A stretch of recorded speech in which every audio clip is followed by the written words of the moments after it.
नमस्कार दोस्तों, मेरा नाम वसुंधरा कौशिक है and welcome back to brain crash meds. आज की वीडियो में हम बात करेंगे कि फर्स्ट ईयर बीएचएमएस में आप फिजियोलॉजी कैसे पढ़ सकते हैं।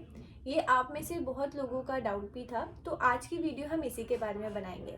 अगर आप सेम वीडियो फार्मेसी या फिर मटीरिया मेडिका से रिलेटेड देखना चाहते हैं तो आप मेरे चैनल पे जा सकते हैं। वीडियोस के लिंक मैं बेल आइकन में डाल दूँगी।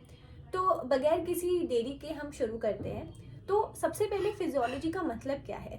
फिजियोलॉजी में हम पढ़ते हैं कि हमारी जो बॉडी है वो कैसे वर्क कर रही है। फॉर एग्जांपल, अगर मैं एक सेल का एग्जांपल लूँ, सेल को अगर हम फिजियोलॉजी में पढ़ रहे हैं तो हम पढ़ेंगे सेल का स्ट्रक्चर क्या है, सेल के फंक्शन क्या है और सेल के अंदर कौन से मैकेनिज्म्स होते हैं। तो फिजियोलॉजी पढ़ने के लिए आपको सबसे पहले डिसाइड करना पड़ेगा कि आप कौन सी बुक्स रेफर करना चाहते हैं। अब हमारे पास 4 बुक्स हैं। पहली है सेम्बुलिंगम, दूसरी है ए.के. जैन, उसके बाद जी.के. पाल और आखिर में है गाइटन। अब सेम्बुलिंगम और ए.के. जैन की बात करें तो इनका जो लेवल है वो है इजी टू मॉडरेट। तो अगर आप जो है एंड में, अपने सेमेस्टर के एंड में फिजियोलॉजी कंप्लीट करना चाहते हैं या पढ़ रहे हैं तो आप सेम्बुलिंगम या ए.के. जैन में से कोई भी बुक रेफर कर सकते हैं।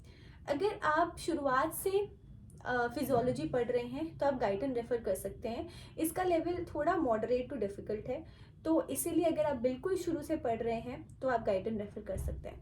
और GK. Pal lie somewhat in the middle, तो इसका भी जो लेवल है वो मॉडरेट है।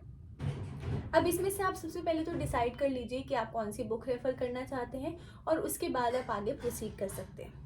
अब फिजियोलॉजी पढ़ने के लिए हम 2 स्ट्रैटेजीज़ का इस्तेमाल कर सकते हैं और ये ट्राइड एंड टेस्टेड मेथड है, क्योंकि मैंने भी ऐसा ही किया था।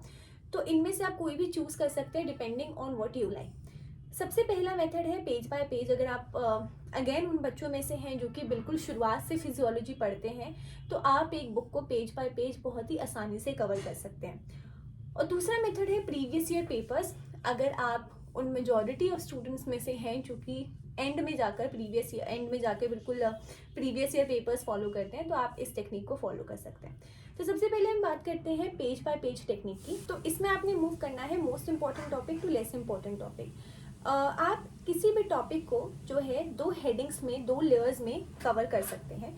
जैसे पहली बार फॉर एग्जांपल अगर मैं एक टॉपिक लूँ प्लाज्मा प्रोटीन का, तो अगर मैं उस टॉपिक को पहली बार पढ़ रही हूँ तो मैं जस्ट उसको थरली रीड करूँगी, like I am reading some novel और अ बुक। उसमें मैं कोई भी नोट्स, कुछ भी इम्पोर्टेंट मार्क नहीं करूँगी। और दूसरी बार जब मैं ऐसे टॉपिक को पढ़ूंगी दूसरी रीडिंग में, दूसरी लेयर में, तो मैं इसमें जो है नोट्स बनाऊंगी। तो इससे होता क्या है, इससे आप मेमोराइज अच्छे से कर पाते हैं और आपके नोट्स बेटर बनते हैं। ऑल्सो जब आप एग्ज़ाम में उस टॉपिक को लिखेंगे तो आप अच्छे से उसके पॉइंट्स लिख सकते हैं विदाउट फॉरगेटिंग एनीथिंग। तो अब मैंने इसमें एग्जाम्पल लिया है। जैसे मैं बात करूँ, बॉडी फ्लूइड्स आपका चैप्टर है, तो बॉडी फ्लूइड्स चैप्टर में मुझे अगर ऐसा लगता है कि ये इंपॉर्टेंट टॉपिक है, for example blood, plasma, RBC, erythropoiesis, WBC और एनीमिया। अब ब्लड में मुझे क्या क्या पढ़ना है? ब्लड में मुझे पढ़ना है ब्लड का composition and function. Plasma protein में मुझे पढ़ना है origin, types and function. RBC में मुझे पढ़ना है सिंथेसिस। एरिथ्रोपोइसिस में मुझे पढ़ना है फॉर्मेशन एंड डब्ल्यूबीसी में भी मुझे पढ़ना है फॉर्मेशन। आप जब इन टॉपिक्स को देखेंगे तो आपको पता चलेगा कि एक पैटर्न इनमें फॉलो हो रहा है।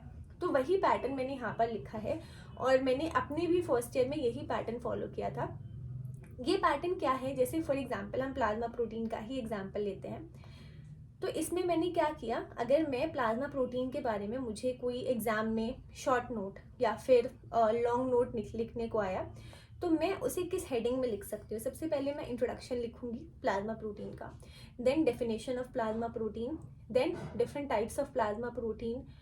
अगर किसी और क्वेश्चन की बात करें तो कॉम्पोजिशन, जैसे हमने यहाँ पर बात की थी ब्लड की, तो ब्लड में यहाँ पर कॉम्पोजिशन आ रहा है तो आप टाइप्स को यहाँ पर कॉम्पोजिशन से रिप्लेस कर सकते हैं।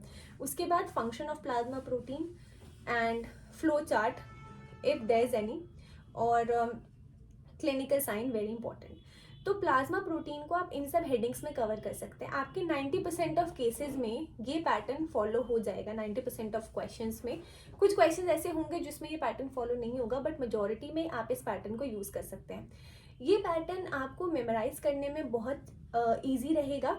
ऑल्सो बहुत स्कोरिंग है अगर आप इस तरह से अपने एग्जाम में लिखते हैं। तो आप चाहें तो इसका स्क्रीनशॉट ले सकते हैं। तो अगर आप पेज बाय पेज किसी भी इंपॉर्टेंट टॉपिक को कवर कर रहे हैं तो आप ये पैटर्न फॉलो कर सकते हैं, इससे आपका काम बहुत आसान हो जाएगा। अब चलते हैं हमारे दूसरे मेथड की तरफ, जो कि है प्रीवियस ईयर पेपर। तो प्रीवियस ईयर पेपर में मैं भी जो फॉलो करती हूँ वो है टैली टेक्निक। अब टैली हम सब ने पढ़ा है 9th-10th स्टैंडर्ड में, तो इसको टैली का मतलब क्या है ये तो मुझे नहीं लगता है इसमें समझाना ज़रूरी है। टैली टेक्निक होती क्या है कि समझिए मैंने प्रीवियस ईयर पेपर करना है, तो मैं क्या करूँगी, चैप्टर वाइज करूँगी प्रीवियस ईयर पेपर। प्रेफरेबली आप 10 इयर्स के प्रीवियस ईयर लीजिए। अगर आपके पास समय बहुत ही कम है तो आप प्रीवियस 5 इयर्स के साथ भी प्रोसीड कर सकते हैं। अब प्रीवियस ईयर्स आपको कहाँ से मिलेंगे, आपके सीनियर्स को आप कंसल्ट कर सकते हैं, तो आपको आसानी से प्रीवियस ईयर वहाँ से मिल जाएंगे। अब अगर मैं समझिए दोबारा से हम वही एग्जाम्पल लेके चल रहे हैं कि मैं ब्लड जो है बॉडी फ्लूइड जो चैप्टर है उसके प्रीवियस ईयर पहले कर रही हूँ। तो मैंने क्या किया, मैंने 10 इयर्स के पेपर लिए और मैंने देखा कि कौन से टॉपिक जो है वो रिपीट हुए हैं या फिर एक भी बार आए हैं। तो मैंने यहाँ पर टॉपिक लिख लिए, जैसे erythropoiesis, RH factor, anaemia, blood group, ESR, platelet. उसके बाद मैंने क्या किया कि 10 साल में मैंने देखा कि एरिथ्रोपोइसिस कितनी बार आया, जैसे 5 बार आया, तो यहाँ पर मैंने 5 की टैली बना दी। RH फैक्टर 2 बार आया है, एनीमिया 4 बार आया है, ब्लड ग्रुप 2 बार आया है, ESR 1 बार आया है। तो यहाँ से मुझे पता चल गया कि जो मोस्ट इम्पॉर्टेंट टॉपिक है वो है एरिथ्रोपोइसिस और जो लेस इम्पॉर्टेंट टॉपिक है वो है ESR या फिर ब्लड क्लॉटिंग। तो अब मैं इसी सीक्वेंस में इसे पढ़ सकती हूँ, जैसे सबसे पहले एरिथ्रोपोइसिस पढ़ लो और सबसे एंड में ESR पढ़ लो। लेकिन अगर आप प्रीवियस ईयर मेथड फॉलो कर रहे हैं तो जितने भी टॉपिक आपके प्रीवियस ईयर में आए हैं, भले ही एक भी बार आए हैं, जैसे ESR है या ब्लड क्लॉटिंग है, ये मेरे हिसाब से तो प्रीवियस ईयर में एक बार आया है। तो ये एग्जाम्पल है जस्ट, ठीक है। तो मेरे हिसाब से प्रीवियस ईयर में एक बार आया, तो ऐसा नहीं है कि मैं इन टॉपिक्स को स्किप कर सकती हूँ। प्रीवियस ईयर में जो भी क्वेश्चन आया है, भले ही एक बार आया और कभी रिपीट नहीं हुआ है, वो क्वेश्चन भी आपको करना है। पर जो question maximum number of times repeat हो रहे हैं वो आपके लिए मोस्ट इंपॉर्टेंट क्वेश्चन है। तो इस प्रीवियस ईयर टेक्निक से आप चैप्टर वाइज हर चैप्टर के जो है प्रीवियस ईयर बना सकते हैं, क्वेश्चन सॉल्व कर सकते हैं और इस मेथड से भी आप बहुत अच्छा स्कोर कर सकते हैं। एटलीस्ट पास तो हो ही सकते हैं। और अगर आप लास्ट के 1 महीने में पढ़ रहे हैं तो पास होना ज़्यादा इम्पोर्टेंट है, तो पास तो बिल्कुल हो सकते हैं और बाकी अच्छा स्कोर करना है तो वो भी कर सकते हैं अगर आप सारे टॉपिक्स कवर कर रहे हैं। एंड में फिजियोलॉजी में कैसे एक बेटर तरीके से मेमोराइज करें या फिर अच्छा स्कोर करें। तो फिजियोलॉजी की अगर हम बात करें तो फिजियोलॉजी का दूसरा नाम है flow charts, tables and value. Physiology is synonymous with flow charts. जितने ज़्यादा फ्लो चार्ट्स आप बनाएंगे, जितने ज़्यादा टेबल्स आप बनाएंगे, जितने ज़्यादा वैल्यूज़ आप याद रखेंगे। वैल्यूज से मेरा मतलब है कि हीमोग्लोबिन की वैल्यू कितनी है, WBC का काउंट कितना है, ये सारी वैल्यूज़ जो होती हैं। जॉन्डिस कब कहते हैं कि जॉन्डिस कब होता है, तो ये सारी वैल्यूज़ आप याद रखेंगे और एग्ज़ाम में लिखेंगे तो उतना ज़्यादा बेटर स्कोर कर पाएंगे। फ्लो चार्ट्स बहुत ज़्यादा इंपॉर्टेंट है, मैं बार बार यही बोल रही हूँ।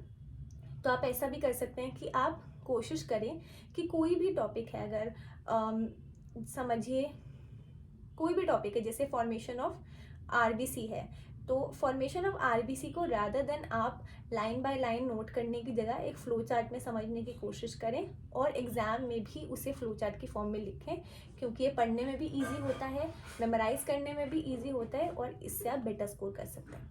तो आई होप आपके जो डाउट्स थे कि फिजियोलॉजी कैसे पढ़े BHMS में, वो इस वीडियो से क्लियर हो गए होंगे। अगर आप चाहते हैं कि मैं ऐसी सिमिलर वीडियो किसी और सब्जेक्ट के लिए बनाऊं या फिर कोई और वीडियो बनाऊं, तो आप बिल्कुल कमेंट सेक्शन में बता सकते हैं। And I hope you like this video and thank you for watching. Bye.